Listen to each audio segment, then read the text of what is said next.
Assalamualaikum warahmatullahi wabarakatuh. Alhamdulillahi rabbil alamin. Wassalatu wassalamu ala asyrafil anbiya'i wal mursalin wa ala alihi wa sahbihi ajma'in. Subhanaka la ilma lana illa ma 'allamtana innaka antal alimul hakim. Wa la hawla wa la quwwata illa billahil 'aliyyil 'azim. Rabbi shrah li sadri wa yassir li amri wahlul 'uqdatam min lisani yafqahu qawli. Rabbi yassir wa la tu'assir. Rabbi tammim bil khair. Alhamdulillah, syukur kita kepada Allah Subhanahu wa taala dengan keizinan dan nikmat dunia daripadanya kita sama-sama dapat berhimpun di rumah Allah. Kita sama-sama dapat salat maghrib secara berjamaah. Kemudian kita teruskan dengan sama-sama kita memperingati antara satu sama lain, kerana peringatan itu sangat penting bagi orang mukmin. Dengan peringatan mereka akan mengambil pengajaran, mengambil bantuan dalam kehidupan mereka.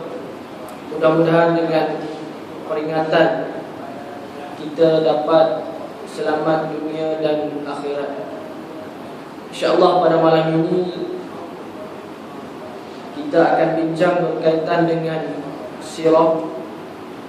Dan sebagaimana yang sebelum ini saya dah bincang, dan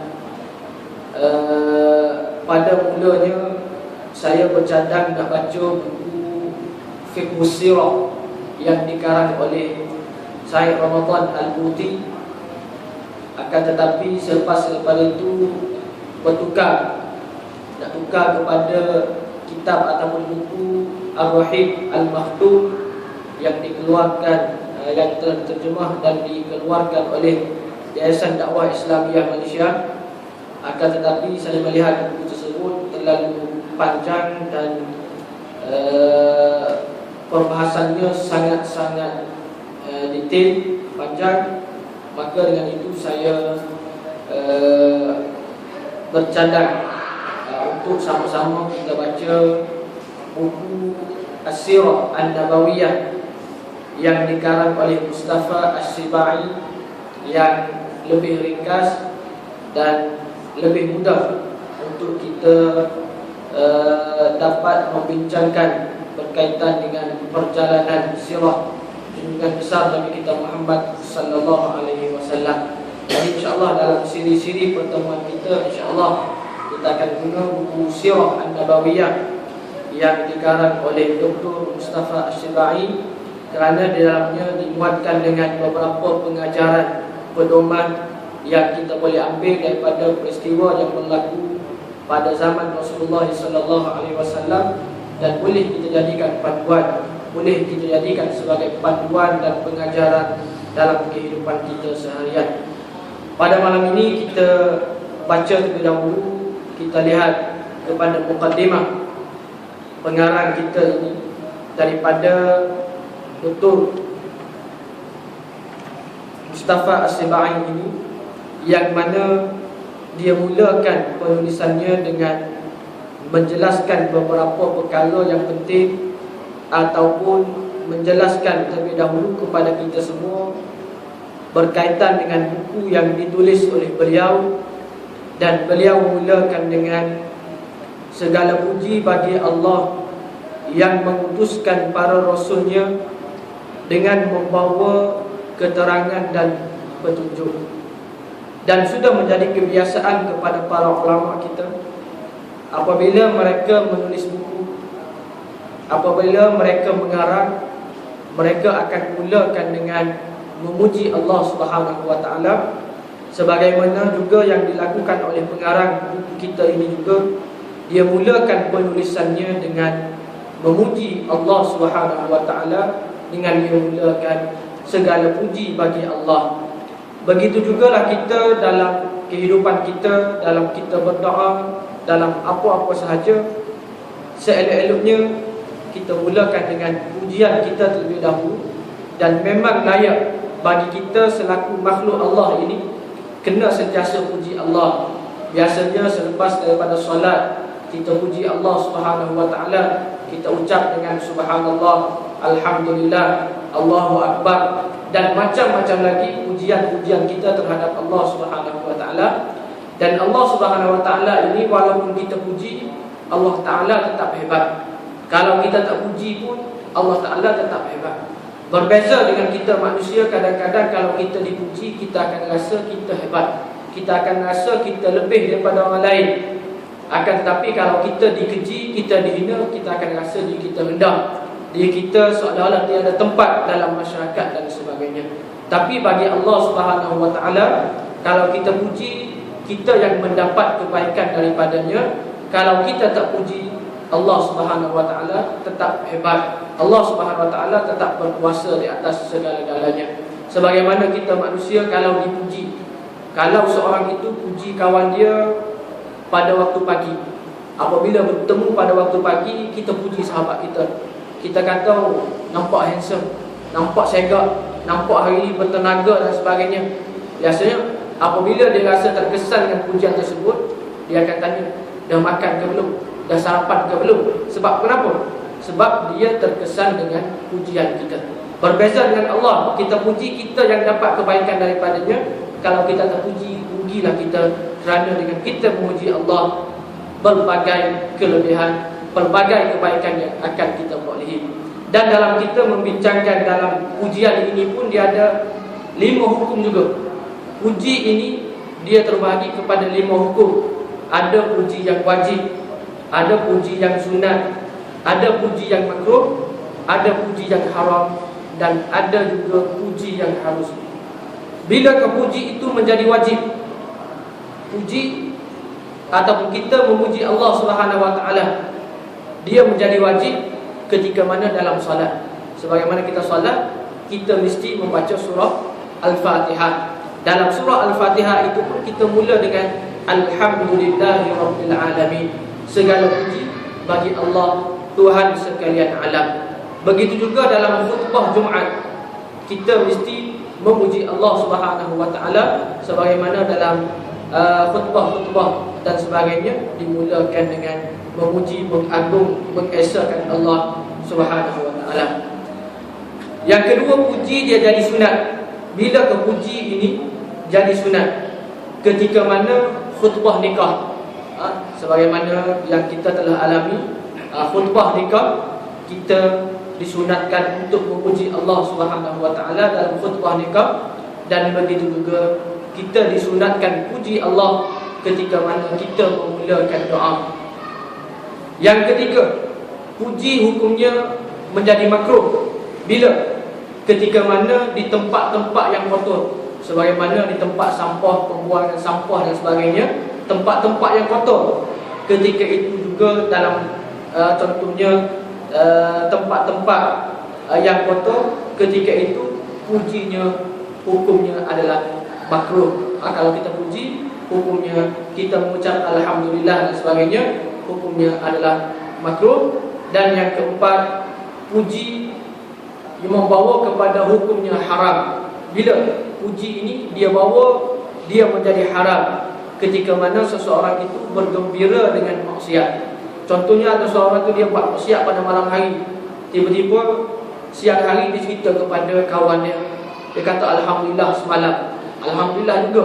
Kadang-kadang kalau kita lihat sekarang ni pun ramai daripada artis-artis ataupun siapa-siapa, kadang-kadang dia buat satu benda, dia kata alhamdulillah, saya dah buat satu album, alhamdulillah juga, album nyanyian itu dan sebagainya. Kadang-kadang kita menggunakan alhamdulillah juga, puji dan sebagainya.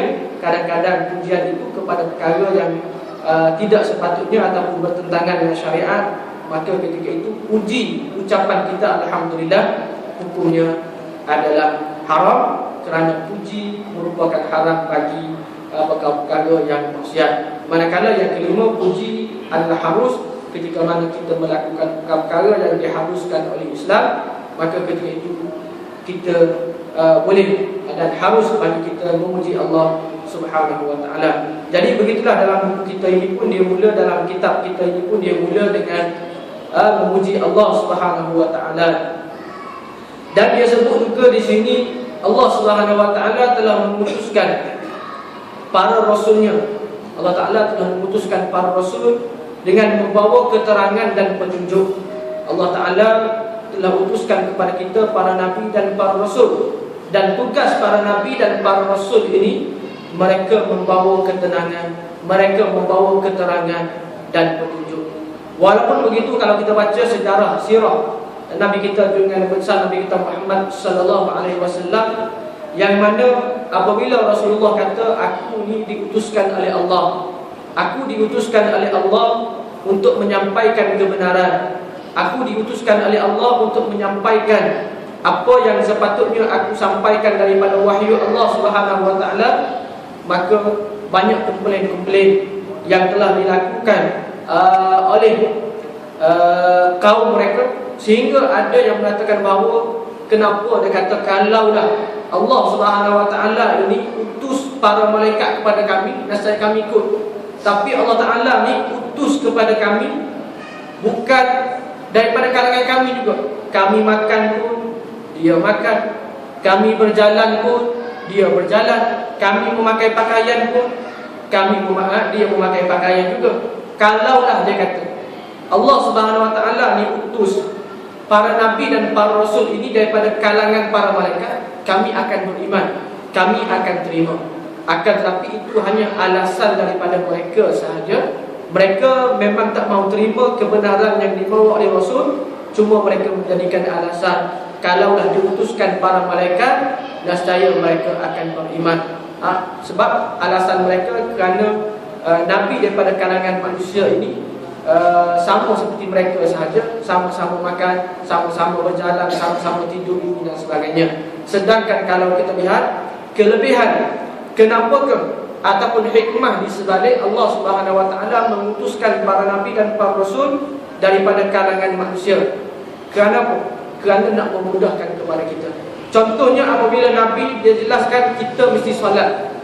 Bagaimana solat? Kalau para malaikat menjadi rasul kepada manusia, kita lagi banyak tanya bagaimana cara solat, sebab kita tak nampak para malaikat. Tanya lagi bagaimana cara solat, bagaimana cara ini, cara itu dan sebagainya. Lagi susah, lagi banyak alasan akan timbul kalaulah para nabi dan para rasul ini daripada kalangan para malaikat, sebagaimana yang diminta oleh golongan kufar, golongan Quraisy, golongan musyrikin dan sebagainya. Sedangkan hikmah di sebalik Allah Subhanahu wa taala mengutuskan para nabi dan para rasul ini daripada kalangan manusia untuk memudahkan kita. Cara makannya begini, cara berjalannya begini, cara hidupnya dengan akhlak yang baik begitu begini dan sebagainya. Maka lebih mudah untuk kita memahami Islam, lebih mudah untuk kita menjadikan Islam sebagai panduan hidup dengan nabi diutuskan daripada kalangan manusia seumpama kita sahaja. Tujuannya agar mereka mengeluarkan manusia daripada kegelapan kepada cahaya dan menunjukkan kepada mereka jalan yang Allah yang Maha Agung lagi terpuji. Jadi para rasul datang diutuskan kepada kita semua untuk membawa kita ini ke jalan yang lurus, jalan yang diredai oleh Allah Subhanahu wa taala, sebagaimana kita sering baca dalam solat kita, ihdinas siratal mustaqim siratal ladzina an'amta 'alaihim ghairil maghdubi 'alaihim waladdallin. Kita sering minta kepada Allah supaya Allah Taala tunjukkan kepada kita jalan yang lurus, jalan yang diredai oleh Allah Subhanahu wa taala. Orang tanya pula bagaimana jalan yang lurus, jalan yang diredai oleh Allah Subhanahu wa taala. Jadi persoalannya kita kena ikut Islam yang sebenar, kita ikut apa yang telah dibawa oleh junjungan besar Nabi kita Muhammad sallallahu alaihi wasallam, maka kita akan mendapati jalan yang lurus. Saya teringat berkenaan dengan cerita sirat mustaqim ini. Ada cerita pelajar kita yang baru pergi ke negara Arab. Baru pergi ke negara Arab ni, biasalah bahasa Arab kadang-kadang masih bertukar lagi, kadang-kadang baru nak memahami. Lebih lagi lah mereka menggunakan bahasa pasar, menggunakan bahasa kampung-kampung mereka, lagi suka kita nak bercakap dengan mereka. Ada seorang pelajar ni, dia sesat. Dia sesat jalan. Nak bagi tahu macam mana sesat jalan ni, nak cakap bahasa Arab pun baru-baru lagi, tak berapa fasih lagi. Maka dia pun kata, dia pun ingat Quran, ayat Quran, membaca Quran, dia pun guna Quran. Dia sebut, dia kata inni lafi dhalalin mubin. Kalau ikut terjemahan, sungguhnya aku pun ada dalam kesesatan yang nyata. Sesat di situ bukan maksudnya sesat jalan. Situ maksudnya sesat hati, sesat pedoman, sesat akidah. Akan tapi dia guna tak apalah, yang penting ada sesat. Inni lafi dhalalin mubin. Nasib baik. Kemudian dia sambung lagi. Dia kata ihdinas siratal mustaqim. Tunjukkan kepada aku jalan yang lurus. Arab ni kata pening, dia kata nak jawab macam mana ni, nak baca sambung ke apa. Nasib baik Arab tak sambung. Kalau Arab sambung, siratal ladzina an'amta alaihim ghairil maghdubi alaihim waladdallin. Kemudian mereka berdua pun amin. Akhir sekali kalau jadi macam tu masalah juga. Memang betul kalau jawab begitu. Kalau kita sesat panduan pedoman hidup kita, memang kita kena ikut siratal ladzina an'amta alaihim ghairil maghdubi alaihim waladdallin. Jadi yang menunjukkan di sini bahawa para nabi, para rasul diutuskan kepada kita untuk mengeluarkan kita daripada kegelapan kepada cahaya, untuk menunjukkan kepada kita jalan yang terpuji, yang diridai oleh Allah Subhanahu wa taala. Kemudian yang seterusnya, selepas daripada dia memuji Allah Subhanahu wa taala, mengagung-agungkan Allah Subhanahu wa taala, diteruskan dengan selawat dan salam ke atas sebaik-baik rasul dan semulia-mulia pendakwah Sayyidina Muhammad sallallahu alaihi wasallam, penyudah segala rasul. Dan itu juga menjadi kebiasaan, adat ataupun apa yang dilakukan oleh para ulama kita. Selepas daripada mereka memuji Allah Subhanahu wa taala, mereka tak akan tinggal. Mereka juga akan sertakan dengan berselawat ke atas junjungan besar Nabi kita Muhammad sallallahu alaihi wasallam. Sebagaimana juga dalam doa-doa kita selepas daripada kita memuji Allah Subhanahu wa taala, biasa doa yang kita doa alhamdulillahirabbil alamin. Kemudian kita sambung wassalatu wassalam ala sayyidina Muhammad, selawat dan salam ke atas junjungan besar Nabi kita Muhammad sallallahu alaihi wasallam. Apa pentingnya kita selawat? Apa pentingnya kita mengucap sallallahu alaihi wasallam? Kita berselawat dan kita mengutuskan salam ke atas junjungan besar Nabi kita Muhammad sallallahu alaihi wasallam. Sebagaimana yang kita maklum bahawa Rasulullah ini merupakan kekasih Allah. Nabi kita ini merupakan kekasih Allah Subhanahu wa taala, Habibullah, kekasih Allah. Dan kalau kita sebut nama kekasih Allah, maka Allah Taala akan mudah akan mendengar permintaan-permintaan kita. Sebagaimana contoh yang mudahlah kita buat, kalau kita nak pergi Temuruga, kita bawa orang kita dan sebagainya, dan kita bawa juga surat sokongan daripada, kalau sekarang ni MB ke, YB ke, ESCO ke, apa-apa, surat sokongan semasa kita Temuruga. Si penemuruga ini apabila dia tengok orang kita, dia tengok ini ada surat sokongan daripada MP, daripada YB, ataupun daripada orang yang ada nama dan sebagainya, maka apa yang akan jadi? Dia kata kita kena nilai permohonan ini sebab ada surat sokongan. Berbeza kalau kita pergi, kita minta, kita buat permohonan masuk Temuruga, tapi kita tak ada surat sokongan pun, tak ada apa sebagainya, kemungkinan permohonan kita diterima ataupun ditolak. Senang atau nak tolak pun senang. Sebab apa? Sebab tak ada sokongan.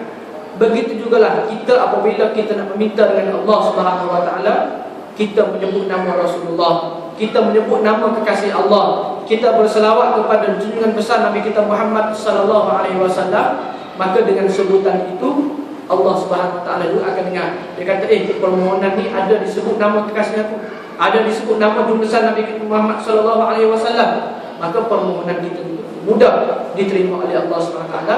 Sebab itulah dalam doa, dalam penulisan kita, dalam apa sahaja yang baik yang kita lakukan, kita mula dengan puji Allah, kita mula, kemudian diteruskan disambung dengan kita berselawat ke atas junjungan besar Nabi kita Muhammad sallallahu alaihi wasallam, yang mana dilakukan oleh para ulama kita. Itulah kebiasaan mereka dalam kehidupan mereka. Oleh itu, Allah menjadikan sirahnya sebagai contoh tauladan kepada setiap mukmin dalam semua aspek kehidupan mereka, kecil dan besar. Jadi Allah Ta'ala utus kepada kita para Nabi dan para Rasul, dan Allah Ta'ala utus kepada umat Nabi kita Muhammad SAW ini, dan Allah Ta'ala utus dunia besar Nabi kita Muhammad SAW dijadikan sebagai contoh tauladan, dijadikan sebagai contoh ikutan dalam kehidupan kita. Jadi sebab itulah dalam kehidupan kita, kita kena jadikan Rasulullah sebagai ikutan kita. Dan pada hari ini kalau kita lihat berkenaan dengan qudwah ataupun ikutan ini sangat-sangat, kita lihat bagaimana kalau kita lihat kepada remaja-remaja kita, pemuda-pemuda kita pada hari ini dan sebagainya, banyak daripada kalangan mereka tidak menjadikan Rasulullah sebagai idola, sebagai ikutan dalam kehidupan mereka seharian. Agak malam, agak sukar pada hari ini. Dan saya sendiri pun tanya pelajar-pelajar, contoh pelajar-pelajar di universiti, tanya siapakah di sini yang pernah khatam ataupun yang baca buku Syama'il Muhammadiyah. Ramai daripada kalangan mereka, saya baru ada niat pun ramai. Yang kata baru baca separuh, tak habis lagi. Sedangkan dah di peringkat universiti, baru mengenali Rasulullah, ada yang baru dengar, baru niat, baru nak baca. Bagaimanakah kita nak mengikuti akhlak Islam, nak menjadikan Rasulullah sebagai qudwah ikutan kita, kalau buku berkaitan dengan sifat khulqiyah, sifat berkaitan khilqiyah Rasulullah kita tak baca. Berkaitan dengan syama'il ciptaan Rasulullah, bagaimana rupa paras Rasulullah, bagaimana akhlak Rasulullah, cara Rasulullah makan, cara Rasulullah berjalan, cara Rasulullah bercakap, cara Rasulullah ini semua yang dimuatkan dalam buku Syama'il Muhammadiyah yang menceritakan tentang budi pekerti Rasulullah. Kalau kita tak baca buku tersebut, bagaimana kita nak ikut Rasulullah? Yang kita kata kita nak jadikan Rasulullah sebagai ikutan, kalau kita tak mengetahui akhlak Rasulullah, kalau kita tahu bagaimana cara ibadat Rasulullah, kalau kita tahu bagaimana cara zikir Rasulullah dan sebagainya, bagaimana kita nak ikut Rasulullah sebagaimana yang kita dakwah kalau kita tak baca buku-buku berkaitan dengan akhlak Rasulullah, budi pekerti Rasulullah dan sebagainya. Jadi oleh kerana itulah kita nak jadikan Rasulullah sebagai contoh, terutamanya kita kena kenal terlebih dahulu siapakah Nabi kita sallallahu alaihi wasallam, bagaimanakah akhlaknya, bagaimanakah rupa parasnya dan sebagainya. Maka dengan kita mengetahui, maka lebih mudah kita mengikutinya. Sebagaimana saya masuk kampung orang asli, kalau sebenarnya masuk ke Gua Musang, kampung orang asli, bagaimana masuk situ, boleh katakan 70% pemuda yang ada di kampung tersebut dari sudut rambut dia ni meniru pemain bola. Kalau kita masuk kampung sini, kalau kita pandang, kita kata mungkin mereka ni ketinggalan dan sebagainya. Tidak, tapi mereka rambut boleh katakan kebanyakannya semuanya botak sini, yang ada ni ada wajah terus. Kalau kita terjun ke apa, kalau main bola macam Balotelli ke apa, fashion semua mereka, tengok rupa barang sebagainya. Dan sebab kenapakah mereka boleh melakukan ataupun akhlak mereka cara sedemikian? Kerana mereka dipaparkan dengan akhlak tersebut setiap hari. Dalam rumah mereka ada TV, ada itu, ada ini dan sebagainya. Tapi tak ada orang yang datang nak bawa kepada mereka tentang akhlak Rasulullah dan sebagainya. Maka oleh kerana itulah mereka lebih mengenali artis-artis, mereka lebih mengenali pemain-pemain bola dan sebagainya, dan mereka mengikuti cara mereka dalam meneruskan kehidupan mereka, maka rugilah. Jadi sebab itulah cara mudah untuk kita nak jadikan Rasulullah sebagai ikutan. Yang pertamanya kita kena baca terlebih dahulu buku-buku, kita kena mengenali terlebih dahulu siapakah junjungan besar Nabi kita Muhammad sallallahu alaihi wasallam. Kalau kita tahu, maka kita akan mudah menjadikan Rasulullah sebagai ikutan, sebagai panduan dalam ikutan dalam kehidupan kita. Syariat yang dibawa baginda juga adalah penudah segala syariat. Syariat yang dibawa oleh junjungan besar Nabi kita Muhammad sallallahu alaihi wasallam adalah pengakhir kepada syariat yang dibawa oleh para nabi dan para rasul. Dan Allah Ta'ala dah sebut bahawa Nabi kita merupakan pengakhir kepada pengutusan para nabi dan para rasul. Walaupun begitu, kita dihebohkan kalau di Indonesia pun ada, di Mesir pun ada, di negara kita pun ada, sebagaimana orang yang mengaku menjadi rasul. Sebagaimana dalam masyarakat kita pun ada juga yang mengaku menjadi rasul. Dan apabila ditanya, manakah dalil yang menunjukkan kamu ataupun kamu dilantik menjadi rasul, dia kata, semasa saya baca surah Yasin, innaka laminal mursalin, ketika itu wahyu turun melantik saya menjadi rasul. Kalau begitu, wartawan kata senang ke nak jadi rasul? Baca surah Yasin, baca innaka laminal mursalin, dah nanti menjadi rasul. Maka wartawan pun tanya, kalau begitu, kalau saya baca surah Yasin dan saya juga baca innaka laminal mursalin, saya juga menjadi rasul. Dia kata, jangan salah tafsir ayat. Kalau salah tafsir ayat, tak betul, akan lari, akan itu dan sebagainya. Sedangkan dia dah salah tafsir ayat, jadi dia marah kepada orang yang salah tafsir ayat dan sebagainya. Dan perkara ini memang berlaku di negara kita pun ada, di tempat-tempat lain pun ada dan sebagainya. Jadi yang kita kena yakini, yang kita perlu percaya bahawa Rasul baginda Nabi kita Muhammad sallallahu alaihi wasallam adalah penyudah kepada segala para nabi dan para rasul. Oleh itu Allah menjadikan risalah baginda sebagai risalah yang paling sempurna. Maka risalah Nabi kita merupakan risalah yang paling sempurna. Sebagaimana firman Allah, al-yawma akmaltu lakum dinakum wa atmamtu alaikum ni'mati wa raditu lakumul Islam madinah. Allah Ta'ala sebut, al-yawma akmaltu lakum, pada hari ini aku telah sempurnakan kepada kamu agama kamu.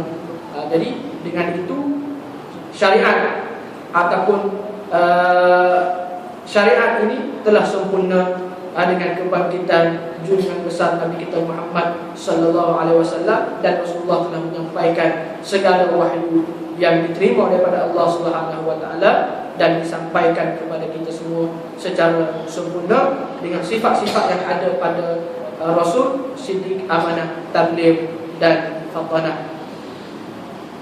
Selawat dan salam ke atas baginda sallallahu alaihi wasallam dan para sahabatnya yang membawa petunjuk lagi berbakti.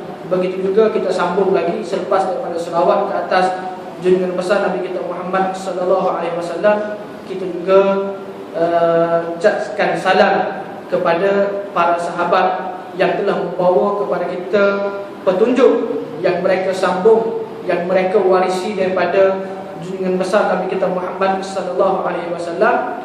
Lantaran itu Allah memuliakan mereka melalui tanggungjawab menyampaikan risalah Islam kepada seluruh manusia di muka bumi ini. Maka dengan itu Allah Ta'ala juga memuliakan para sahabat. Kenapa Allah Ta'ala memuliakan para sahabat? Kerana mereka membawa panji-panji, kerana mereka lah yang meneruskan risalah yang dibawa oleh Rasulullah sallallahu alaihi wasallam. Kalau kita baca berkenaan, Imam Al-Ghazali sebut Rasulullah datang ini antara tugas utama yang dibawa adalah untuk amar ma'ruf dan nahi munkar. Dalam perbincangan berkaitan dengan amar ma'ruf dan nahi munkar ini, sebagaimana yang dijelaskan oleh Imam Al-Ghazali rahimahullah, dia kata betapa pentingnya amar ma'ruf dan nahi munkar. Kita mengajak ke arah kebaikan, menyeru ke arah kebaikan, kita mencegah kemungkaran, sehingga Allah Subhanahu wa taala mengutuskan kepada kita para nabi dan para rasul. Kenapa para nabi dan para rasul diutus? Kerana tugas mereka adalah untuk menyampaikan kebenaran. Tugas mereka untuk nahyu 'anil munkar, mencegah daripada kemungkaran. Betapa pentingnya amar ma'ruf dan nahi munkar, sehingga Allah Ta'ala mengutuskan kepada kita para nabi dan para rasul. Dan tugas para nabi dan para rasul adalah menyampaikan kebenaran. Kalau kita juga mengambil tugas mereka, kita juga akan menjadi sebagaimana para sahabat. Kerana mereka mulia, kerana mereka meneruskan tugas para nabi dan para rasul, kita juga akan jadi mulia dengan kita meneruskan para tugas para nabi dan para rasul. Dengan sama-sama kita memperingati antara kita menyampaikan kebenaran sesama kita menyampaikan kebaikan sesama kita, dan kita menjauhkan keburukan, kita menjauhkan kemungkaran yang berlaku dalam kalangan masyarakat kita. Mereka sanggup mengalirkan darah dan meninggalkan tanah air demi memperjuangkan risalah Islam. Kalau kita baca, insyaAllah kita akan jumpa juga selepas daripada ini bagaimana mereka sanggup mempertahankan walaupun mereka terpaksa mengorbankan diri mereka kerana demi menjaga agama Islam ini. Sehingga kalau kita baca bagaimana Bilalnya, bagaimana Sumayyah, bagaimana kisah-kisah mereka yang sanggup memperjuangkan Islam ini, memperjuangkan agama yang dibawa oleh Rasulullah SAW, sehingga mereka sanggup menggadaikan nyawa mereka. Dan kalau kita lihat kesungguhan mereka sehingga mereka dikepung, mereka berhijrah, mereka berpindah, tinggal harta mereka, tinggal rumah mereka, tinggal kebun-kebun mereka, tinggal itu, tinggal ini.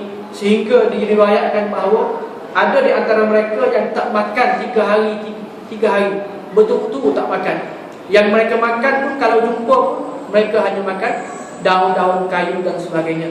Bagaimana rasa kita yang kita dah kata lama dah kita menyampaikan Islam itu, ini dan sebagainya, tak pernah lagi makan sehari, tak makan sehari pun rasanya tak pernah lagi.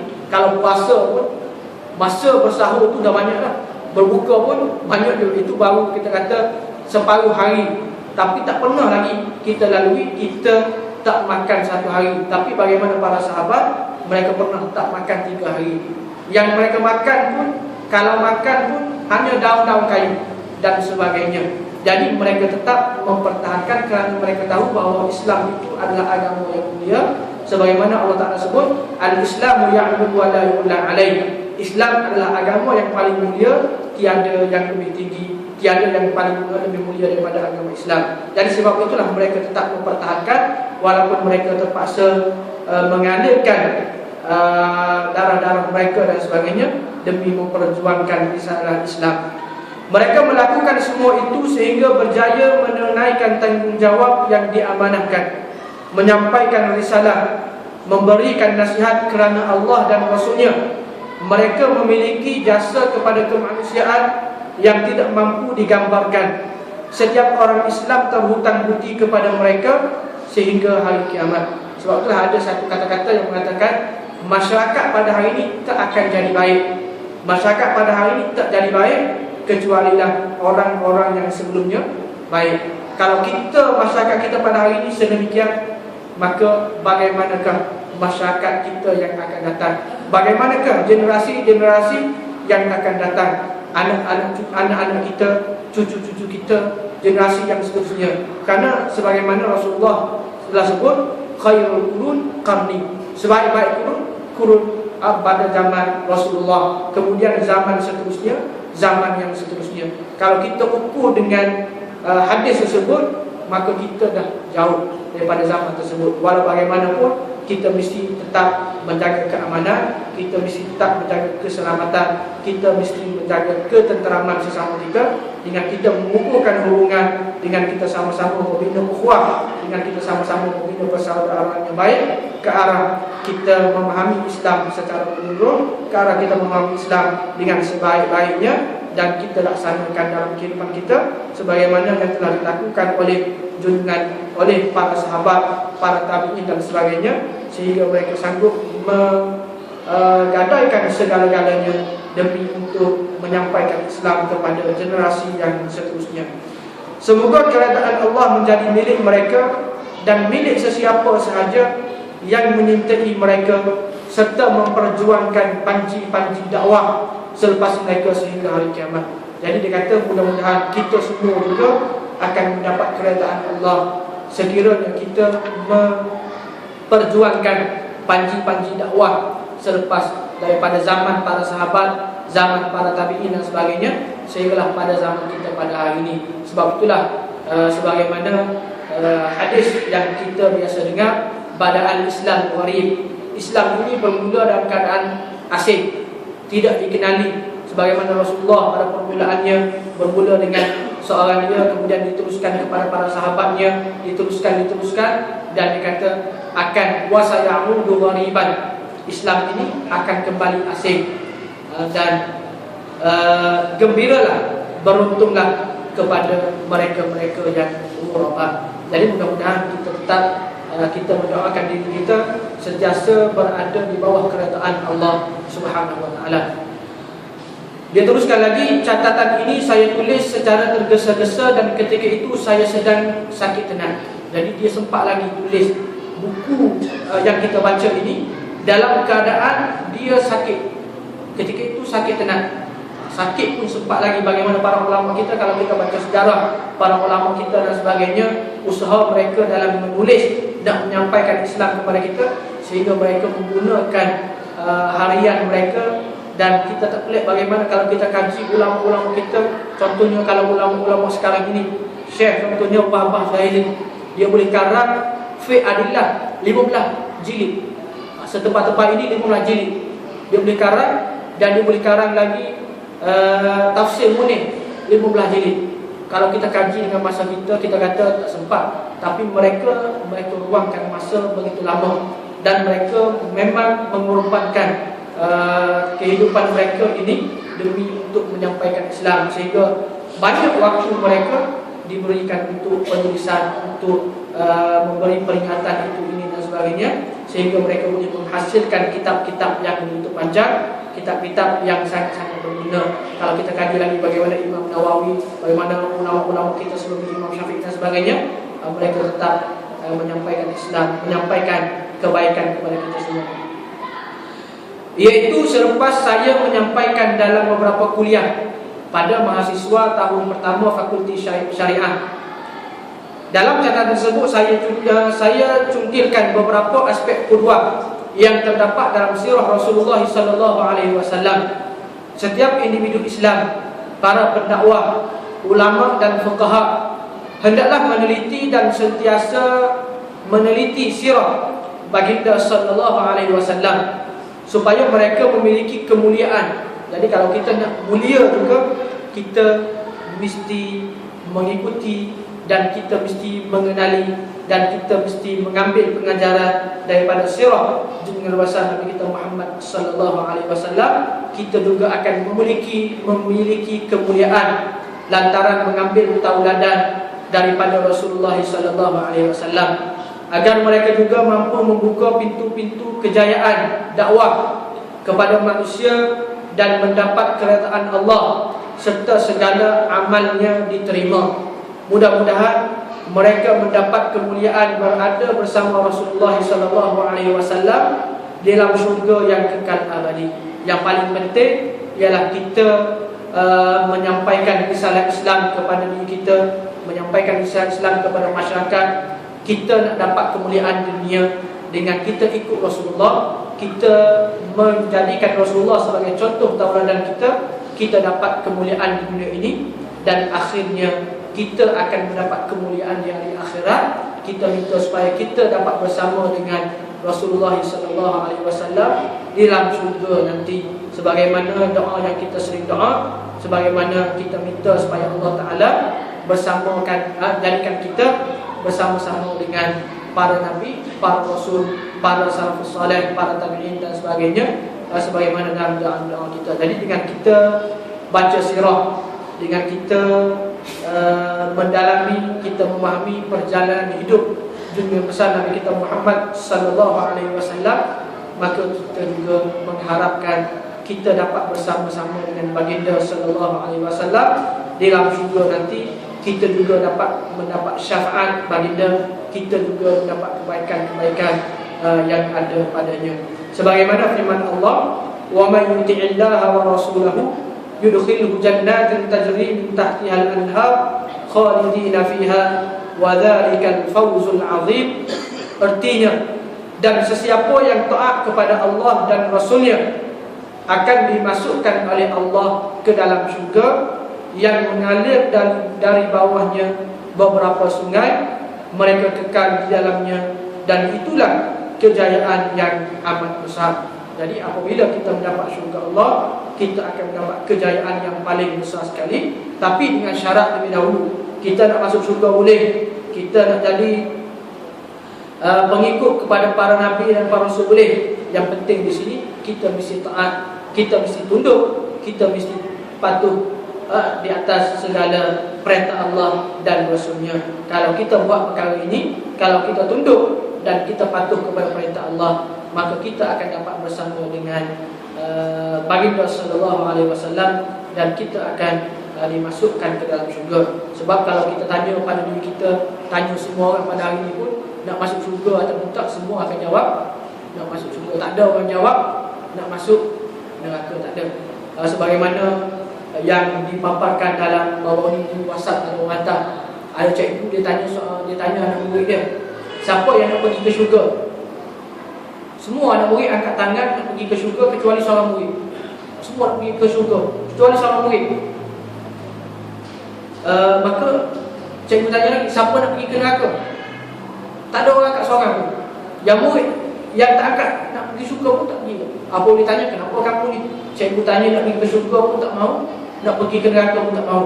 Maka dia kata, sebab ibu saya dah pesan jangan pergi ke mana-mana. Dia kata kena duduk dalam kelas ni, takut ada orang ambil orang itu dan sebagainya. Jangan pula kita buat begitu. Kalau tanya kita, jangan waras, jangan ada fikiran yang berakal, yang Islam, mukmin dan sebagainya. Kalau tanya kita nak syurga, maka semua akan jawab kita nak syurga. Sehingga habis daripada kata daripada pendengaran kitab ini. Saya membahagikan perbincangan ini berdasarkan metodologi berikut. Yang pertama, muqaddimah. Ia mengandungi dua perbincangan, membincangkan keistimewaan sirah Rasulullah SAW dan faedah mempelajarinya. Jadi dia akan bincang terlebih dahulu tentang keistimewaan sirah Rasulullah dan apakah faedah yang kita perolehi daripada kita mempelajarinya, dan juga dibawa kepada kita berkaitan dengan perbincangan berkaitan dengan sumber sirah dan rujukannya yang sahih. Yang mana kita terima sirah pada hari ini daripada sumber daripada mana. Jadi semua itu akan dibincangkan dalam buku kita ini. Dan juga dibawa kepada kita ada 10 bab, 10 bahagian yang dibawa supaya kita bincang bersama. Akan tetapi dalam kita ini hanya sempat dibawa perbincangan berkaitan sampai bab yang ke-6. Manakala bab yang ke-7, ke-8, ke-9 dan ke-10 pengarang kita tak sempat menyelesaikan penulisan ini. Beliau sempat sampai kepada 6 bab, 6 perbincangan. Manakala perbincangan yang memang dia cadang menulis juga, perbincangan ke-7, 8, 9 dan 10, tapi dia tak sempat. Walaupun insyaAllah kalau ada ruang masa, kalau kita selesai 6 perbincangan itu, boleh kita sambung dengan baki yang ditulis ataupun yang ini dibincangkan oleh pengarang kita ini, yang mana antara bab-babnya kehidupan baginda sebelum diutuskan menjadi Rasul. Bagaimana keadaan kehidupan Rasulullah sebelum daripada beliau dilantik menjadi Rasul. Sebagaimana yang kita maklum semua, beliau Rasulullah telah terkenal dengan gelaran Al-Amin. Begitu juga kehidupan baginda sallallahu alaihi wasallam selepas menjadi Rasul sehingga hijrah ke Habsyah. Dan yang ketiga, kehidupan baginda selepas hijrah ke Habsyah sehinggalah hijrah ke Madinah. Yang keempat, penghijrahan baginda sehingga kedudukan baginda stabil di Madinah. Yang kelima, peperangan baginda bermula dari peperangan Badar sehingga pembukaan Mekah. Yang keenam, perkembangan Islam di semenanjung tanah Arab selepas pembukaan Makkah. Kehidupan baginda selepas pembukaan Makkah sehingga kewafatan. Ke-8, ciri-ciri perundangan Islam di Madinah. Ke-9, akhlak-akhlak baginda serta fitnah orientalis barat dan misioneri. Dan yang ke-10, pengaruh baginda dan risalahnya kepada umat Islam.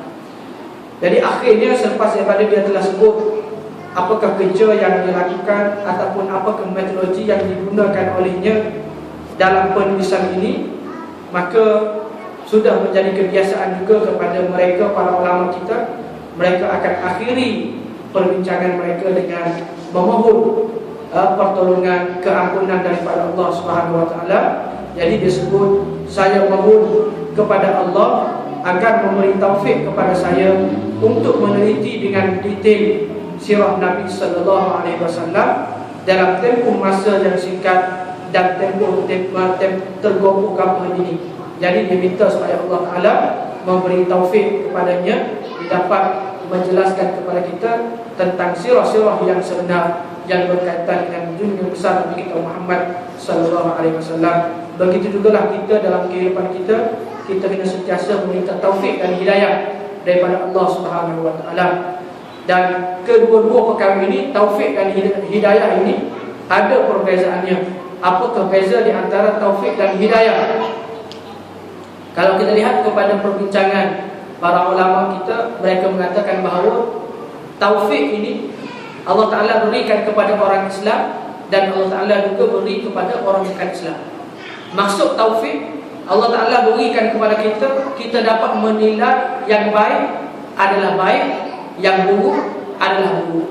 Itu taufik. Sebagaimana kita orang Islam, kita kata menjaga kebersihan adalah daripada amalan Islam. Orang bukan Islam pun jaga kebersihan juga. Jadi di situ maksudnya orang Islam pun dapat taufik, orang bukan Islam pun dapat taufik. Mereka dapat mengatakan yang benar itu benar, dan yang baik itu baik, dan yang buruk itu buruk. Manakala yang kedua, hidayah adalah merupakan milik orang Islam sahaja. Orang kafir tak dapat hidayah. Kita yang dapat hidayah ini, alhamdulillah. Sebagaimana kalau kita baca dalam kisah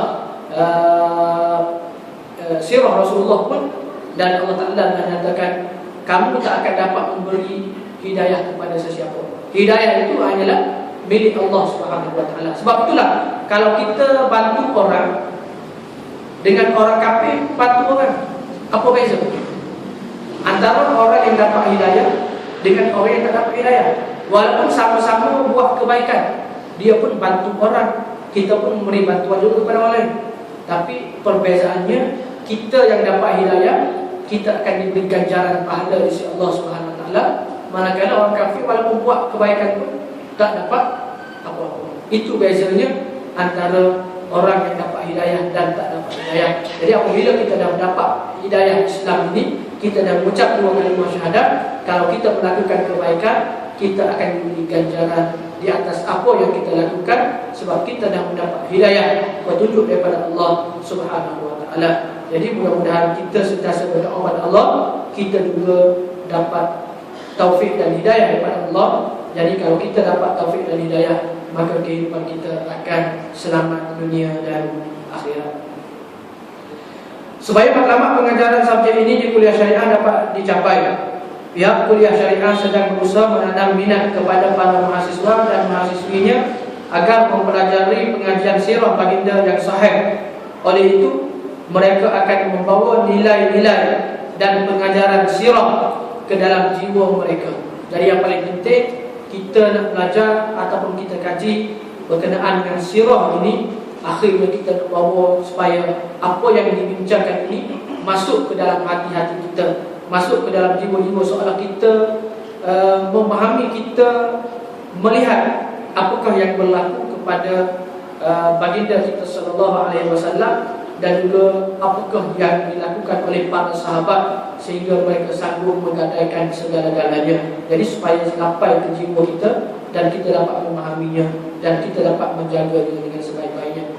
Hasilnya, sikap istiqomah, perjalanan hidup yang bersih dan usaha-usaha pengislahan yang mereka lakukan akan menjadi tauladan kepada orang ramai. Jadi kalau kita lihat istiqomah mereka dan sebagainya, maka ia boleh dijadikan panduan dalam kehidupan kita. Memang kalau kita kaji istiqomah para Nabi ini, memang satu perkara yang besar, sehingga Rasulullah sendiri pun dia kata salah satu sebab punca rambut Rasulullah menjadi ubat kerana istiqomah.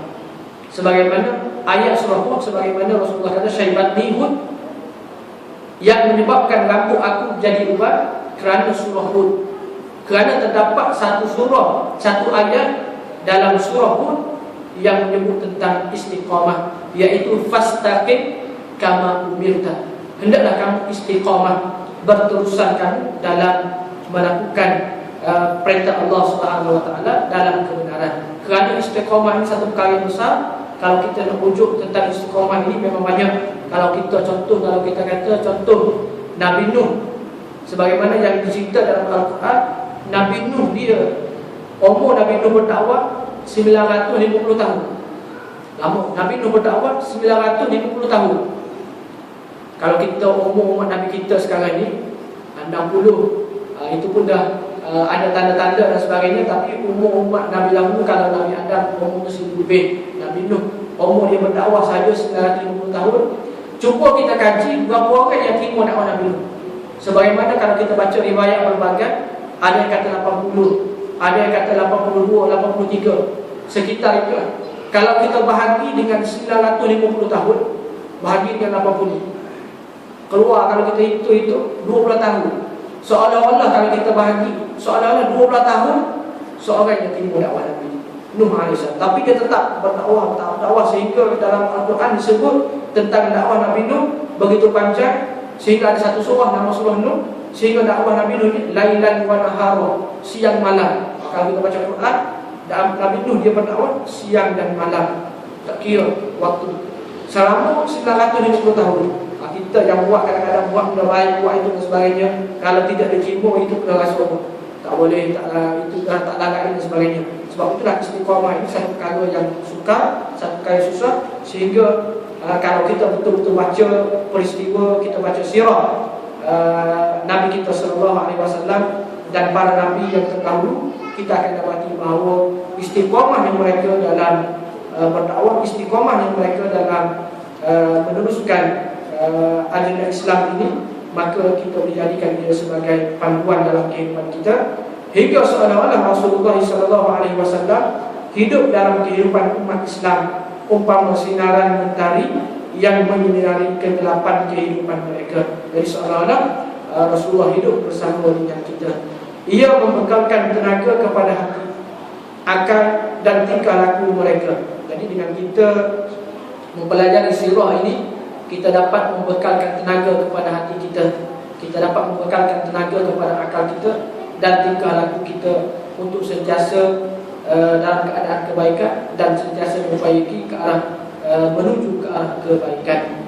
Lantaran itu kemuliaan istiqamah masyarakat Islam dapat dikembalikan, sekaligus bahkan menempatkan mereka sekali lagi di persada kepimpinan dan peneraju bangsa-bangsa di dunia. Sebagaimana kalau kita lihat, Rasulullah telah menunjukkan kepada kita semuanya dalam kehidupan, bagaimana Rasulullah sebagai ketua keluarga, Rasulullah bagaimana ketua masyarakat, Rasulullah bagaimana ketua negara dan sebagainya. Sehingga orang Islam mengiktiraf Rasulullah, orang bukan Islam pun iktiraf Rasulullah, kerana apa yang dibawa oleh baginda sallallahu alaihi wasallam sesuai kepada semua manusia, dan apa yang dibawa itu merupakan rahmatan lil alamin. Jadi firman Allah Taala mengenai umat Islam dapat dicapai sekali lagi sebagaimana firman Allah, kuntum khayra ummatin ukhrijat lin-nas ta'muruna bil ma'ruf wa tanhauna 'anil munkar wa tu'minuna billah. Kamu wahai Muhammad adalah sebaik-baik umat. Kita umat Nabi Muhammad ini merupakan sebaik-baik umat yang dilahirkan bagi faedah umat manusia, kerana kamu menyuruh berbuat segala perkara yang baik dan melarang daripada segala perkara yang salah, buruk dan keji, serta kamu pula beriman kepada Allah dengan sebenar-benarnya. Jadi kalau kita menjadi umat yang terbaik, kita menjadi umat yang contoh, kita menjadi umat yang diridai oleh Allah, maka kita kena laksanakan tugas amal ma'ruf dan nahi munkar, dan yang paling utama kita mesti beriman kepada Allah Subhanahu wa taala. Jadi itulah sebagai mukadimah kata kepada oleh pengarang kita ini sebelum daripada dia masuk kepada perbincangan berkaitan dengan sirah Nabi besar Nabi kita Muhammad sallallahu alaihi wasallam. Jadi mudah-mudahan dengan kita membaca sirah ini, kita membaca perjalanan hidup junjungan besar Nabi kita Muhammad sallallahu alaihi wasallam, boleh menambahkan lagi kepada kita kekuatan, boleh menambahkan kepada kita kejernihan hati kita, kepintaran akal kita, dan elok budi pekerti kita dalam kita meneruskan kehidupan kita selaku hamba Allah di muka bumi ini. Mudah-mudahan kita mendapat pancaran cahaya daripadanya. Akhirnya kehidupan kita selamat dunia dan akhirat, dan akhirnya kita dapat masuk syurga bersama dengan para nabi dan para rasul. Dan itulah merupakan nikmat yang kita idam-idamkan. Itulah nikmat yang paling sempurna sekali yang dinantikan oleh kita semua. Jadi mudah-mudahan kita dapat mendapatkannya, dan mudah-mudahan kita dapat hidup dengan aman dan selamat. Dan sekali itulah untuk proses pada malam ini, mudah-mudahan dia menjadi panduan yang baik untuk kita. Aku qauli hadza wa astaghfirullahalazim wa lakum. Assalamualaikum warahmatullahi wabarakatuh. A'udzubillahi minasyaitonir rajim. Bismillahirrahmanirrahim. Alhamdulillahirabbil alamin. Wassalatu wassalamu ala asyrofil anbiya'i wal mursalin wa ala alihi wa sahbihi ajma'in. Radina billahi rabba wa bil islam dina wa Muhammadin sallallahu alaihi wasallam nabiyyan wa rasulah. Allahumma inna nas'aluka min khairi ma sa'alaka min nabiyyika Muhammadin sallallahu alaihi wasallam, wa na'udzu bika min syarri ma sta'adzaka min nabiyyika Muhammadin sallallahu alaihi wasallam. Wa sallallahu ala sayyidina Muhammad wa ala alihi wa sahbihi wasallam. Walhamdulillahi